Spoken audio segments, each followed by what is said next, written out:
Hey folks, with us today, Sukh, founder of Engine.ai. Super happy to have you on. Thank you so much for letting me talk. Awesome. Let's start with the most important thing. What is Engine and who is it for? Yeah, so I'm the CTO of Engine. So Engine is a B2B SaaS company that helps other B2B SaaS companies get more customers from Google search. So content marketing and SEO, that's what we make it easy for other startups to do. Who is it for? It's great for right now pre-seed and seed startups that don't have a blog, that don't have an understanding of like, hey, what should we write to actually get customers to, one, trust us, and second, actually show up on Google as when somebody types up, let's say, repurposing software. I want my software to show up. How do you actually think about that? We make that easy, which just tell you, hey, for your business and for your LTV, these are the three things you should be writing. Then we actually help you write as well. Then we publish. So basically, all the blogs on your /blog are powered by us.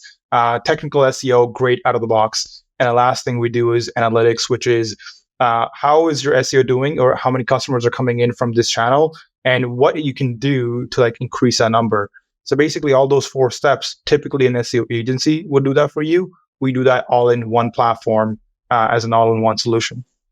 You're a bootstrap founder, at least for now. So how did you make the decision to tackle all of that? Because usually people preach that, hey, focus on like one very specific small thing and go after it. But I mean, we also had Jeff from Outsetta on, and they're famous for like their whole positioning, say we're an all-in-one tool, and that's why we actually solve a pain for the user. So how do you see that from like a product strategy perspective and from a positioning perspective on that?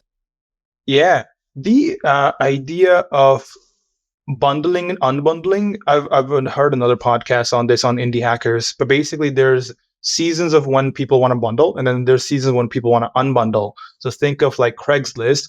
There was Craigslist, it used to have everything. It used to be dating. It used to be like if you want to find a place, if you want to find friends, everything's on there, or buy something as well.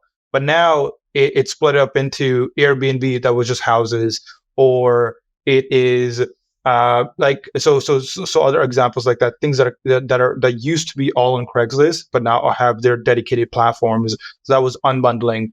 I think now we're back into the bundling atmosphere, like that sort of trend, because you'll see like Notion just announced that they have a calendar now, and they just acquired an email platform as well. So they're basically being like, hey, we can give you like a database or like a Google Sheets type experience, plus note taking, plus email now, plus calendar, all in one place. The way we think about it is our industry, specifically content marketing and SEO, tools have always been very specific. So Ahrefs is a big tool that everybody that gets into SEO uses. It's only for keyword research, right? So I would go in and I would just like find the highest volume, lowest keyword difficulty keywords. But then now I got to take those and then like brainstorm, okay, what can I write to hit these keywords? Then I got to go to Webflow and start writing. And then I got to find some way to figuring out maybe Google Analytics to figure out if I am hitting the right marks, right? So they're all different tools, but the typical process or typical workflow is combining those 4 things. So why not? And by the way, the success metric for a person is not that I get my high quality like 10 keywords. It's like I get customers from SEO, right? So that is really the success metric.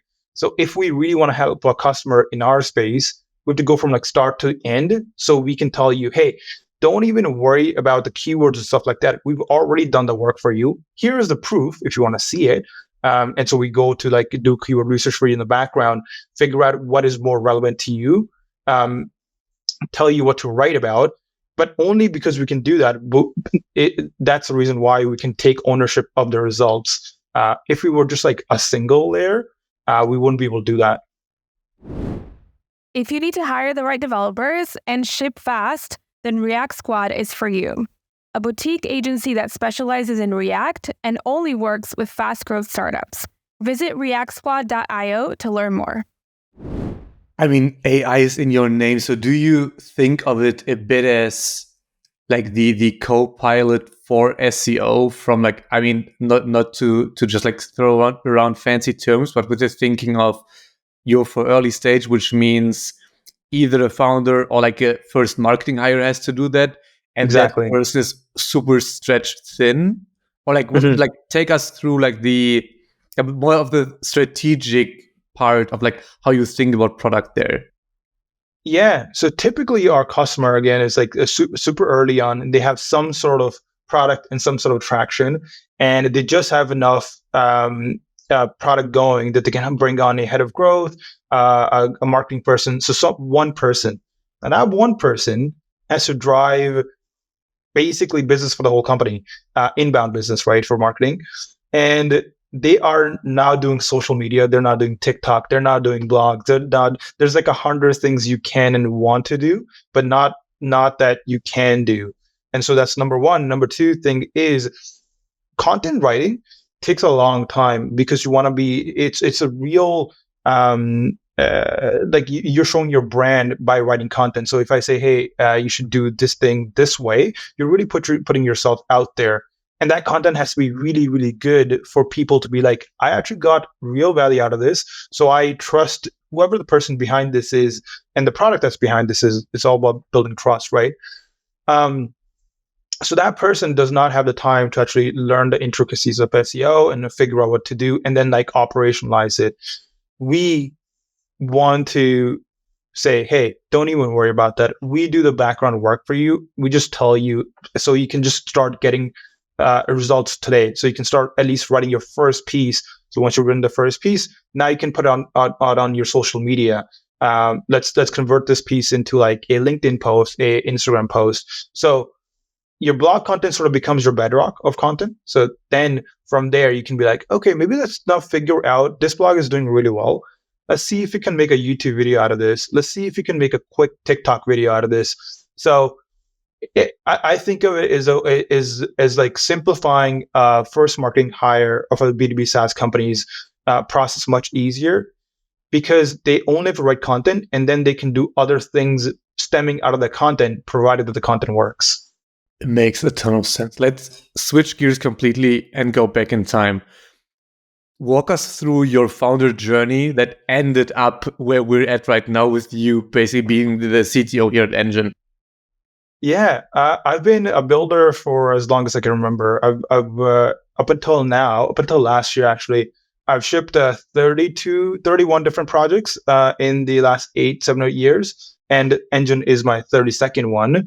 But yeah, so I'm an engineer by training. So I went to do computer science. Then I worked at IBM, then Apple, then Saks Fifth Avenue as a performance engineer. But I always thought that there was something missing. The work I was doing, it wasn't fulfilling the need I had, and I always had like other things I was working on the side. The problem was none of those ideas were making any money. So like about 20 different ideas that I had about 4 years ago, none of them made $1. They were just like I would come up with an idea, code, and then put it out to the world, or like not even put it out to the world sometimes, and it'd be like, that thing failed, So I did that over and over and over and over again.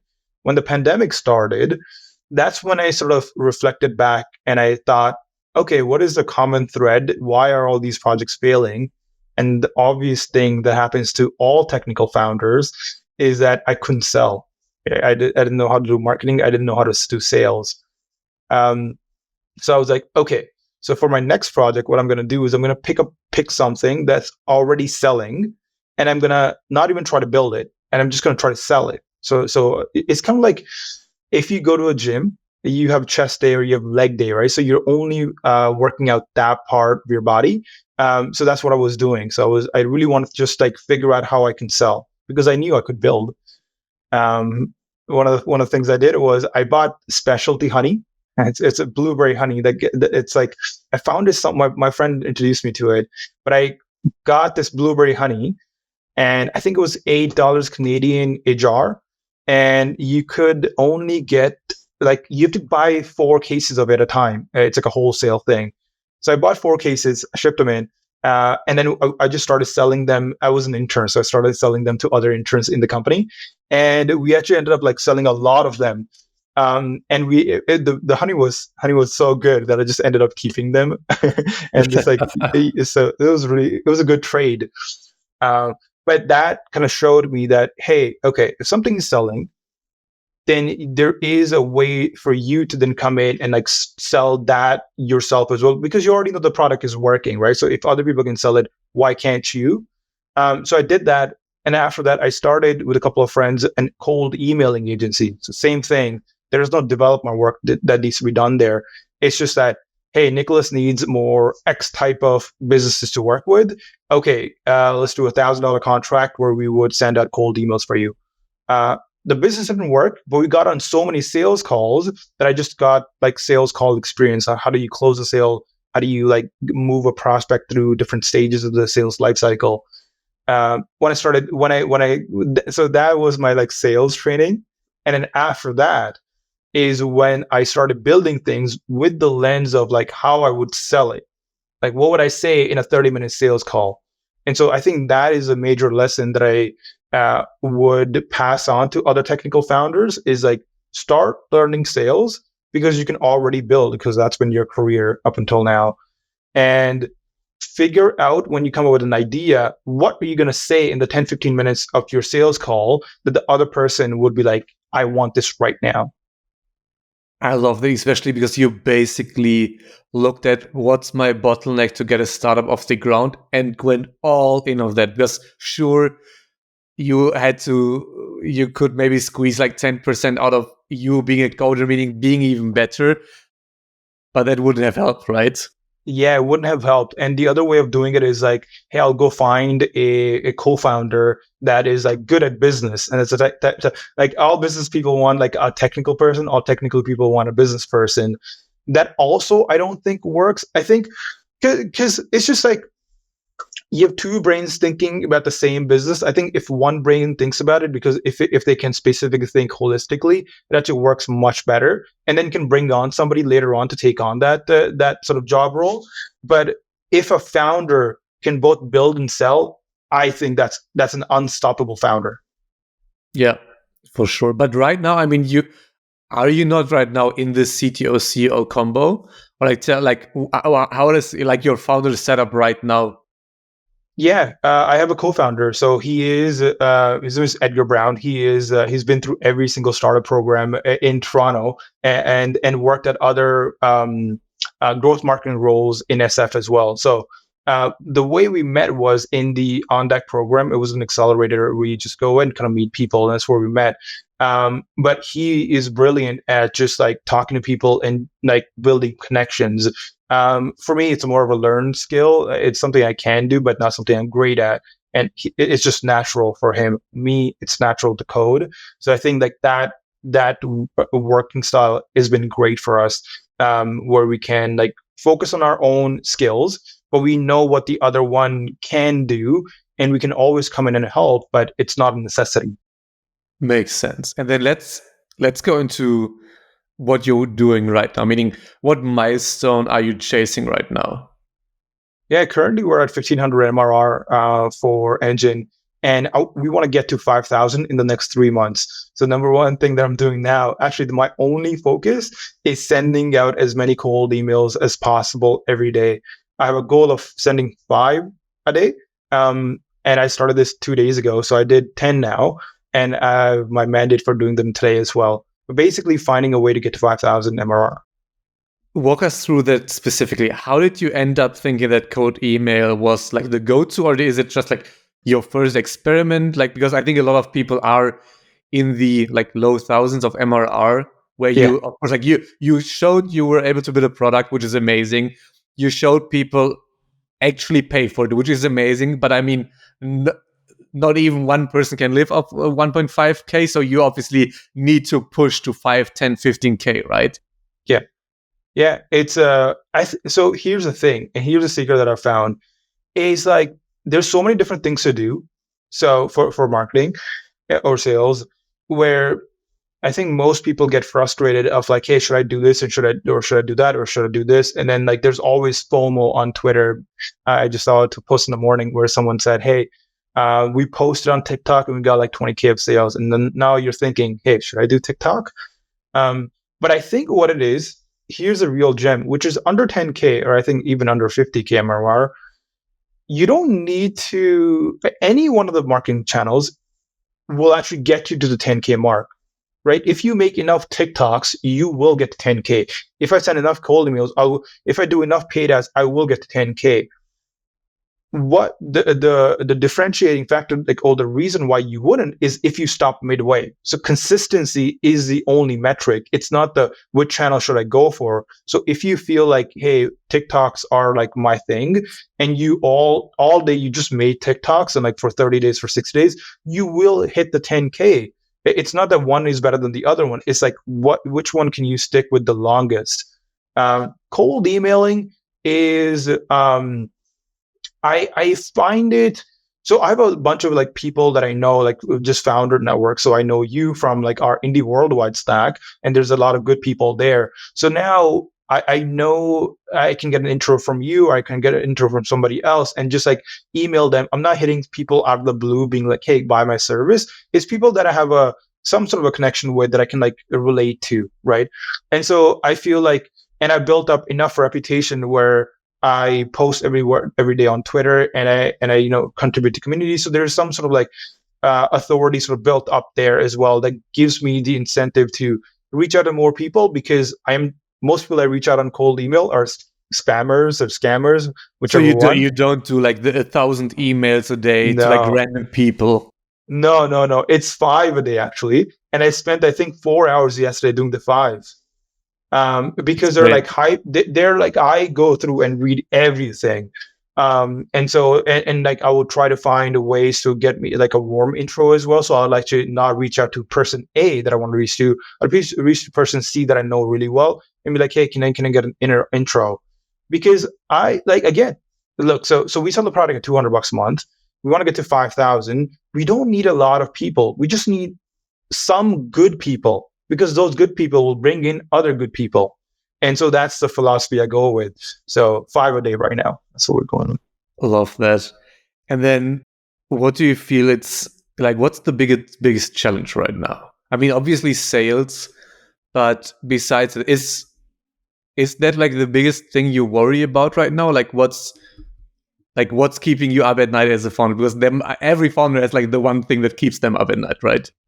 Yeah, it's so there was a week ago it was, is a product good enough? And like that's actually been my worry for the last 6-7 months, right? Because I use it, I think it works, but if like a random person sort of comes in, do they find value out of it? And it's a very scary concept, because what happens is if somebody does pay you 200 and they churn after 1 or 2 months, that means that what you said on the first call didn't actually carry over. And so you want to have the person stay on for as long as possible so you can understand that if they got the value. So for the last 6-7 months, that's what we've been worried about. But in the last week, we onboarded one of Canada's biggest SaaS startups and another one from the US. And we set up a very specific winning kind of like objective, which is we're going to have a call with everybody we onboard 1 week after, 1 month after, and 3 months after. Specifically, the 1 week after is a very important milestone, because that's when you just tried out the product and you're like, this person on the call was saying this thing, but it actually doesn't do this thing well, right? So it's the things that like super fresh in your mind, because when somebody tries out the product for the first time, in 15 minutes, they already know if they're going to renew or not, or if they like the product or not. And so in the 1 week, you are opening yourself up to an insane amount of criticism or like, pushback on like all the stuff, and it should hurt a lot more. But so we've done that a few times. So now we are in the rhythm of like things we need to fix up. We fix them up. Last week, we had these 2 1-week check-in calls, and the results were very positive, where they wanted to give us a testimonial. In fact, one person already did, and the other person wanted to like talk about us on LinkedIn. So this helps calm down a little bit, like, that helps me sleep at night, which is at least 1 or 2 people found good value within the 1 week. Now, the real test is going to be 1 month, or 3 months, and hopefully longer than that as well. So that was my worry last week. This week, it's more about making sure that all parts of the applications are working and nothing is being dropped. So I'm in the process of right now adding in Sentry or like some sort of like log tracking or air tracking, so that if something goes off in your screen, for example, that I get notified of it immediately.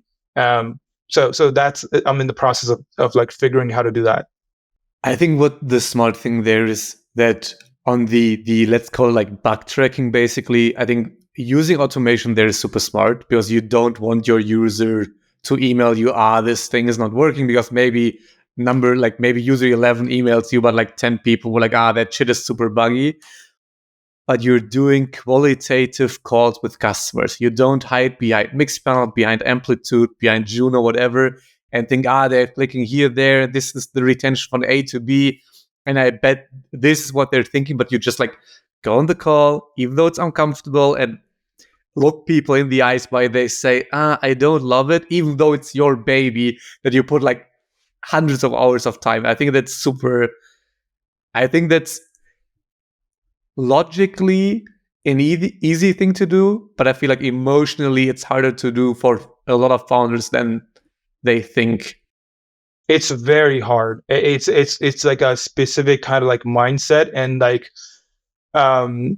you gotta like almost see the bigger picture of that. Hey, if I don't do this, maybe my product gets like incrementally better in like a year. I don't want that. I want this thing to be better like in a week, because I know I can ship the updates to make it better in a week. And so that is the cost of like not doing that is massive. The other thing, by the way, is people also like annual contracts are really great, because like in SEO takes time, so it's better to like lock them into a yearly contract, right? And folks are willing to pay for it. It's all good and fine and well. But we specifically only do monthly, because I want to know in a month if it didn't deliver, right? I don't want to wait. I don't want the feedback loop to be a year from now. And you've already checked out. When you see a couple of bugs, you see like it's not delivering, you're like, well, I paid, so I'm not going to go back and ask for the money back. So I'll just like not renew it. But that is sort of like emotional hit only comes for us after a year. We don't have years here. If I could do a weekly plan, I would, because we want to know week on week or month on month why it's not delivering value if it's not, and we want that to be shown in our MRR, because that's the thing that drives us, right? The better the MRR, the better the business is doing. So if the MRR is going down, we know we're doing something wrong. So that's also a deliberate choice of like staying with monthly. But that being said, after a while of just doing monthly, we had one customer that was like, hey, it's actually better for us to, like, we already like you, it's actually better for us to do annual. And so we'll do the annual thing. And we're like, okay, I think we have enough confidence that monthly now delivers. Let's just do a yearly one, so we can, again, we're bootstrapped, so we need some money in the bank to pay the software bills for the year. So that's helped with that. I would love to double click on the last thing you said, that you're bootstrapped. So how are you funding it right now? Because I mean, you have a co-founder. I bet that you guys can't live off like 1.5K in Canada with 2 people. So how do you make that happen financially? Yeah, so my co-founder, he is actually an entrepreneur in residence, so EIR at one of the universities here. So that's been his income. And for me, I've worked a year and a half before I started the company. And so I just had like a lot of runway left out.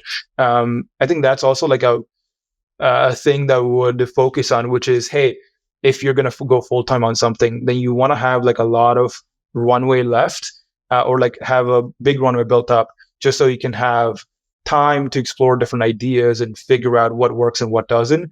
Because when you have this pressure of, hey, I'm going to run out of money tomorrow, then you can't really explore things, and you're always under the pump of like, hey, either this thing makes money today or I'm going to kill it. And then like you never built up that consistency of, hey, we got to send cold emails out for 60 days straight. how much time did you, like, how much money did you save for like how many months? Yeah, I saved up 150K for I think in Canada it probably lasts like 2.5 years. So more than enough time. Yeah, definitely. Plus, I mean, you're an engineer, meaning if you needed to, how long would it take to get a job? Maybe at most 3 months, likely less. Definitely. That's the other big part of being a founder as well, because being a founder engineer, like there's even more opportunities because people see the value of like, hey, this person can't just code; they can do other things. But if it was just an engineer, again, like it's pretty easy to get a job. So I'm not too worried, though the economy looks a bit shaky. So it's a good time to build a startup, honestly. I bet. How like where are we in those 2 years? A year in. Yeah. And if you look back at the last year, would you say it was successful or like any regrets? Sure, we would all do things differently in hindsight, but no, I don't think I have any regrets. I think we're right on track. It's just it's one of those things where building something that's like you haven't done before, and like every person's case is different, whether you're building a B2B SaaS or a service company. So you need to make incremental progress, but like in the right direction. As long as that's happening, I think you're on the right track. The worst thing to probably do is like try again do 6 months of building and then like quit, and then like it wouldn't go anywhere. I've done that plenty of times before, actually. But I think I'm actually super happy with the progress we've made. The lessons for founders are something we seek out ourselves, right? If we didn't want those lessons, if we didn't want to like learn cold email, if we didn't want to do paid media, we could just like get an engineer job and just like do the same thing every day. But more learnings is what we seek personally. And so in terms of that metric, I've learned a ton. So I can actually now just think of an idea and be like, okay, that's not going to work because I wouldn't have anything cool to say on a TikTok video that I would make to promote this app, right? Versus before, I would be like, oh, it's a cool idea. Okay, let's start coding. And then once it's coded, I'd be like, I don't know how to sell this thing. It sucks. But that lesson in itself is very important. So all those lessons kind of like put together are my receipts for the year, and I'm very happy with them. Love that. One quick technical question again, like how long did it take you to build the first version until you made your first sale? Like from the idea to like first dollar in Stripe? Yeah, it's so initially we did a bunch of pivots in between. So initially it was like a $10 tool. We now are $200 platform. And the $10 tool, I built it out in about like 1 or 2 months. And the first dollar sort of came in when I was like talking about it on Twitter.